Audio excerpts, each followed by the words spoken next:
Fala, impressionadores! Essas aqui são 4 dicas de boas práticas que você deveria fazer em Python num vídeo curto e direto ao ponto. Vambora, vamos começar.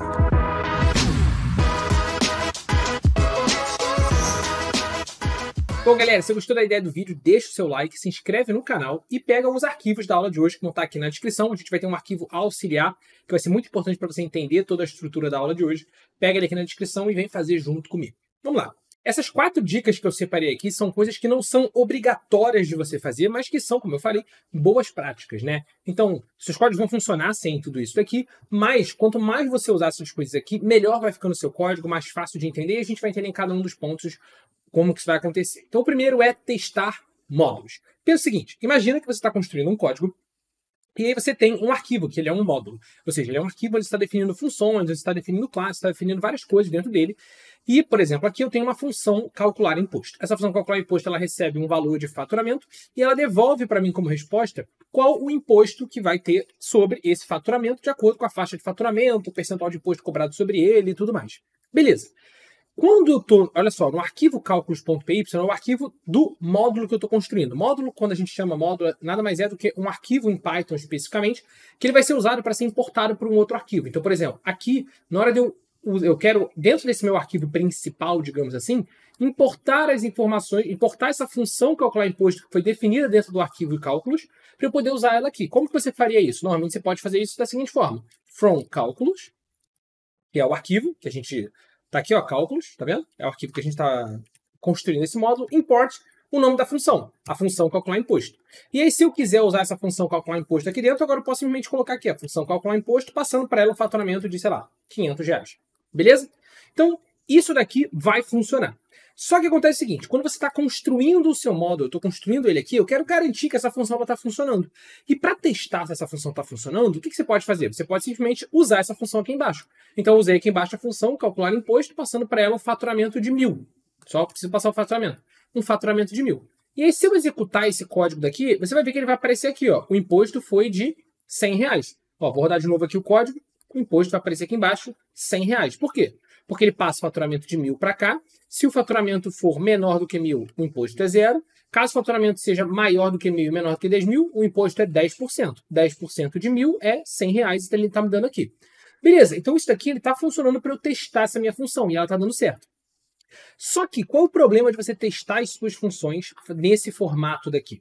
Que quando você chegar agora e importar essa função no seu outro arquivo, tá vendo? Quando você importar esse seu módulo no arquivo onde você quer utilizar ele e rodar esse código, olha o que vai acontecer. Ele vai dar o 100 e vai te dar 0. Como assim 100 e 0, Lira? Porque olha só, eu estou usando a função calcular imposto com faturamento de 500. Um faturamento de 500 passado para a função calcular imposto, ele vai entrar nesse if aqui, se o faturamento for menor do que 1.000, então a taxa é 0, então o imposto é 0. Por que ele printou esse 100 aqui para mim? Porque sempre que você importa, preste atenção nisso, sempre que você importa um outro arquivo em Python, sempre que você importa um módulo, uma biblioteca, sempre que você importa ele, o Python executa todo o código que está dentro daquele arquivo. E esse módulo que a gente construiu aqui, essa linha de código calcular imposto aqui, eu não quero que ela seja executada quando eu estiver importando esse arquivo por meio de um módulo, né? Quando eu estiver importando essa função dentro de um outro arquivo. Esse cara eu só coloquei aqui para eu poder testar se essa função estava funcionando. Aí você vai falar, Lira, beleza, eu posso chegar então e apagar essa linha de código aqui depois que eu testar. Pode, mas se depois você quiser fazer um novo teste, testar uma nova coisa, você vai ficar colocando linha de código e tirando linha de código? Não. Sempre que você quer testar uma função dentro de um arquivo que vai ser um módulo, ou seja, que vai ser importado por um outro arquivo, esse teste que você vai fazer, você não vai simplesmente colocar ele aqui direto, você vai colocar ele dentro de um if. Um if, underline, underline, name, underline, underline, é igual a underline, underline, main, underline, underline. Isso daqui, o que isso significa? Nossa, Lira, que linha de código super confusa e tal. O que isso daqui significa? Isso aqui, na prática, está dizendo o seguinte, olha, eu quero que você execute isso que está aqui se eu estiver executando esse arquivo diretamente. Ou seja, se eu abrir esse arquivo e falar, executa ele. E aí ele vai executar essa função calcular imposto com um 100. Agora, esse if daqui, ele vai te dar falso quando esse arquivo de código estiver sendo importado por um outro arquivo. Por quê? Porque todo arquivo no Python ele tem essa variável name, que é uma variável interna daquele arquivo. Quando você executa o arquivo diretamente, essa variável name ela tem o valor de main. O valor dela, automaticamente o Python atribui o valor dessa variável name para main quando você executa o arquivo diretamente. Então, se eu estiver executando esse arquivo diretamente, a variável name vai ser igual a main e ele vai executar isso daqui. Agora, se eu estiver importando esse arquivo por meio de um outro lugar, a variável name dele não vai ser igual a main. Então, ele não vai executar isso daqui. Então, esse if ele serve exatamente para você poder fazer testes nos seus módulos. Por isso que a primeira dica é como que você faz para testar módulos de forma eficiente. Você coloca o teste que você quer fazer dentro de um if desse daqui, if name igual a main. Tem um vídeo aqui no canal só entrando em mais detalhes, explicando como isso funciona, mostrando o valor da variável, name e tudo mais, não sei o que, mas a lógica é essa. Esse código aqui ele só vai ser executado se você estiver executando esse arquivo aqui diretamente. Se você estiver importando esse arquivo em um outro lugar, ele não vai ser executado. Tanto que se eu rodar agora esse código aqui que está importando ele só vai me dar o resultado da função calcular imposto igual está escrito aqui. Beleza? Então essa foi a nossa primeira dica. Vamos agora para a segunda dica. A segunda dica é divisão de funções. Vamos olhar essa função que a gente colocou aqui, calcular imposto. Essa função, o que ela faz? Ela recebe um valor de faturamento.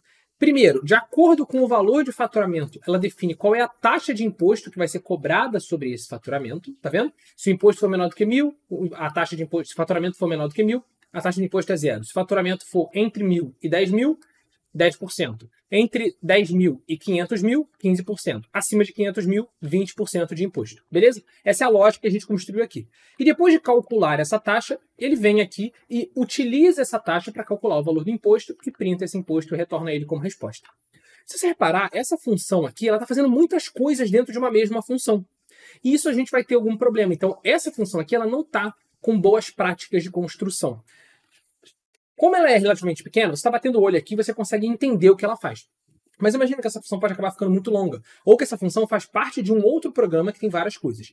Então, primeiro, para o entendimento da função, toda função no Python ela deveria ter um único objetivo, fazer uma única coisa. Então, a função calcular imposto, o único objetivo dela deveria ser calcular o imposto. Ela não deveria ter que calcular a taxa que vai ser aplicada no imposto para poder calcular o imposto.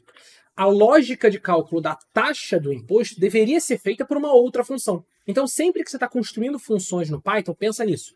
Eu estou criando uma função, essa função ela tem que ter um único objetivo e fazer uma única coisa. Então, a função calcular imposto, o único objetivo dela deveria ser receber um faturamento, calcular o imposto desse faturamento e me devolver esse imposto como resposta. Ponto. Ah, mas para calcular esse imposto, ela precisa descobrir qual é o valor da taxa de imposto. Beleza. Então, você deveria ter uma outra função que descobre a taxa de imposto. Isso é importante por questões de organização, porque vai ficar mais fácil de, por exemplo, se no futuro mudou a lógica de como que você calcula a taxa de imposto. Você sabe onde procurar isso, porque você tem uma função que calcula a taxa de imposto. Você só precisa editar aquela função e todos os lugares que usam aquela função vão ser atualizados automaticamente. Então, o primeiro motivo é organização.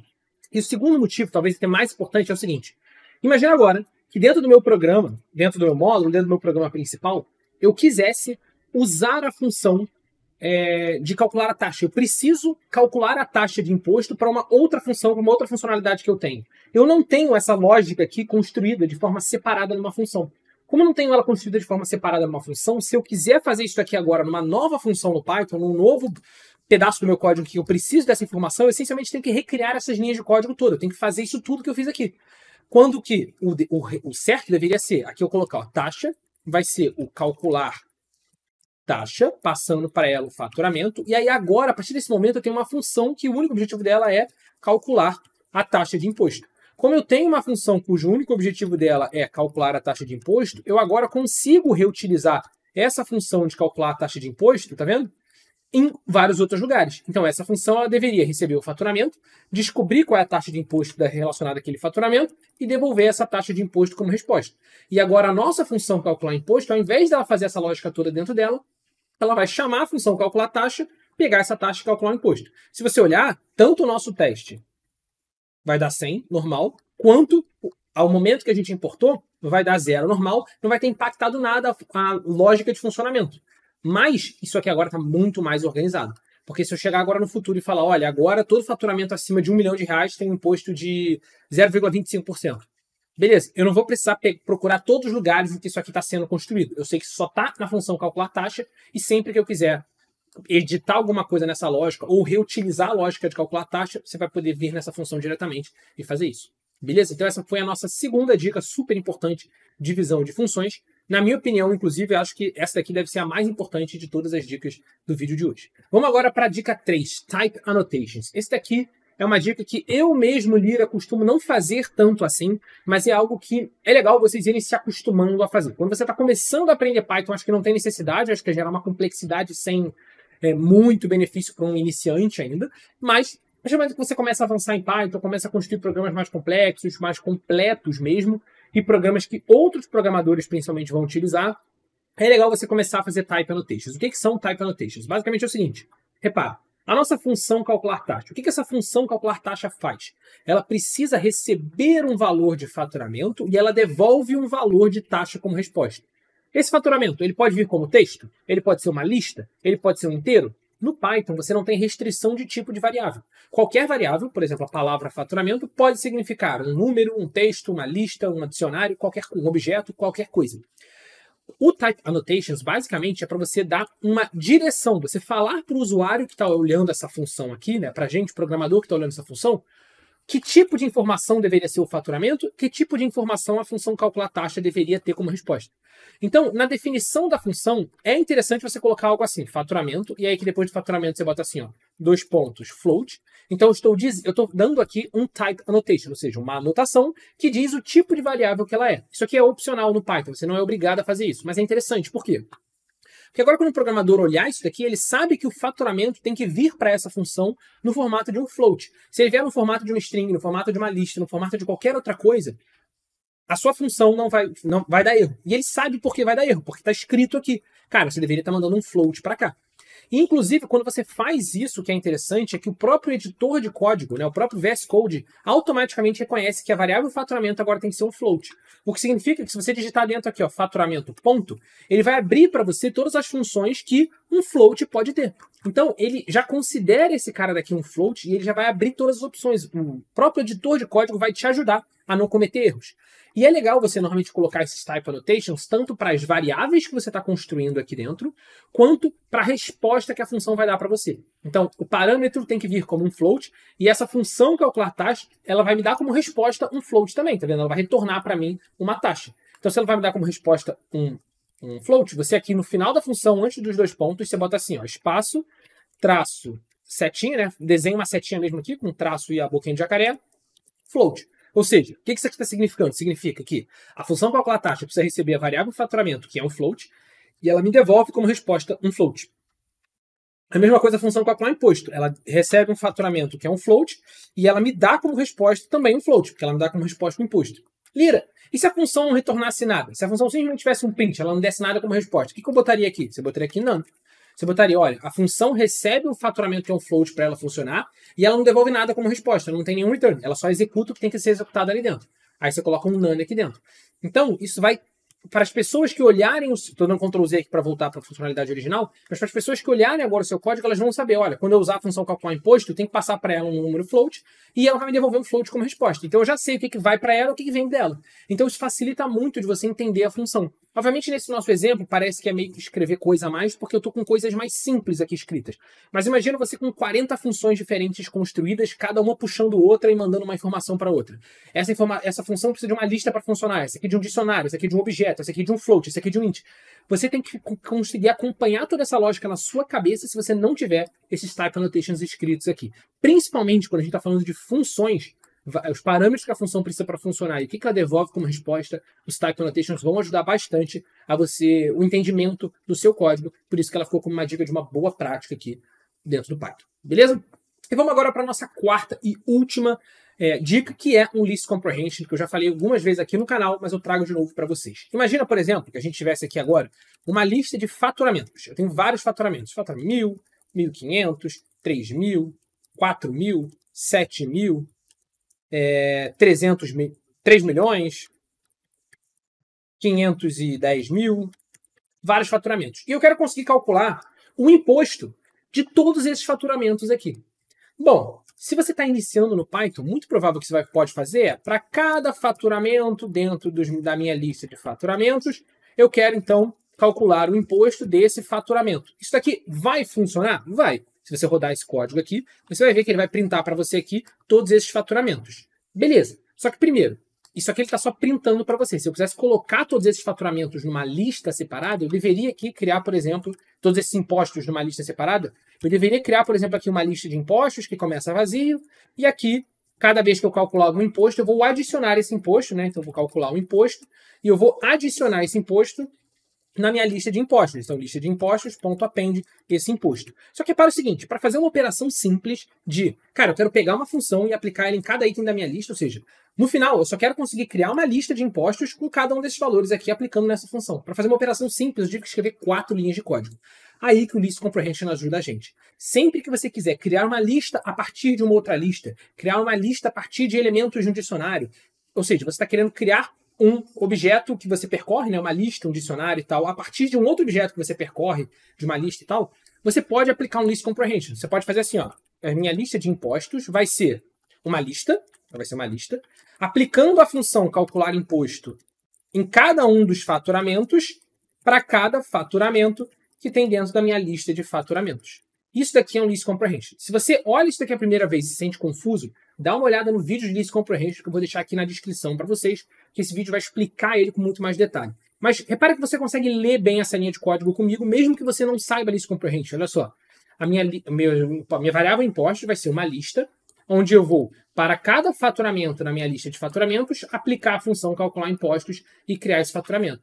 Se eu chegar aqui agora e printar a função, a variável impostos, você vai ver que ele vai me dar o resultado correto, mas em uma única linha de código, tá vendo? Em uma única linha de código, ele conseguiu aplicar isso tudo aqui e criar essa lista para mim, sem precisar construir 4, 5, 6 linhas de código que a gente precisava antes. É óbvio que para esse caso especificamente, como eu estou só aplicando uma função em cada elemento de uma lista, você também pode fazer isso de outras formas. Por exemplo, você também poderia fazer isso aplicando um map. A função map, ela faz exatamente isso também. Ela aplica uma função em cada elemento de uma lista. Então eu posso pedir, ó, a minha variável impostos vai ser uma lista Python aplicando a função map. Aplicando o quê? Aplicando a função calcular impostos na minha lista de faturamentos. Então no Python você sempre vai ter mais de uma forma de fazer alguma coisa. Mas, e repara o seguinte, se eu printar aqui a variável impostos, ela vai dar certo também, vai ser a mesma coisa. A gente vai ter aquela mesma lista, tá vendo? A mesma lista. Mas o que eu estou chamando a atenção de vocês aqui? O que eu estou chamando a atenção é que isso aqui, esse tipo de procedimento é interessante, é uma boa prática você conseguir fazer ele com uma linha de código, porque essa linha de código aqui, ó, vamos focar no List Comprehension aqui mesmo. Essa linha de código aqui, ó, do List Comprehension, ela é mais intuitiva do que você fazer um for de 4 linhas, porque aquele for você tem que olhar ele e entender que ele está percorrendo, ele está adicionando um item na lista e tudo mais. Aqui você já sabe o que ele está fazendo. Cara, isso aqui é um List Comprehension, então ele está criando uma lista de impostos. O que é cada elemento da lista de impostos? É o resultado da função calcular imposto. Beleza, aplicado aonde? Aplicado em cada faturamento da minha lista de faturamentos. Então, a minha lista de impostos nada mais é do que o imposto calculado para cada faturamento da minha lista de faturamentos. Beleza? Então ele vai pegar isso aqui, vai aplicar e vai me dar o imposto. É isso que ele vai ser a minha lista. Então o List Comprehension, depois que você acostuma com ele, você vai ver que ele na prática vai acabar sendo mais intuitivo do que você construir 4, 5, 6 linhas de código para fazer um for. Por isso que ele também é uma boa prática, além de velocidade. Você ganha velocidade tanto na construção do seu código, quanto na execução do seu código também. Ele acaba sendo um pouquinho mais rápido, na maioria dos casos, do que o for padrão também. Beleza? Bom, galera, espero de verdade que vocês tenham gostado. Aqui são 4 dicas, como eu falei para vocês. Não são dicas obrigatórias no Python, mas são dicas de boas práticas que você deveria implementar nos seus códigos. Beleza? Espero que vocês tenham gostado. Se você quiser alguma outra dica, tiver alguma sugestão de conteúdo, deixa nos comentários, que de verdade, eu estou sempre de olho construindo o que vocês estão colocando aqui nos comentários. Um grande abraço e até o próximo vídeo.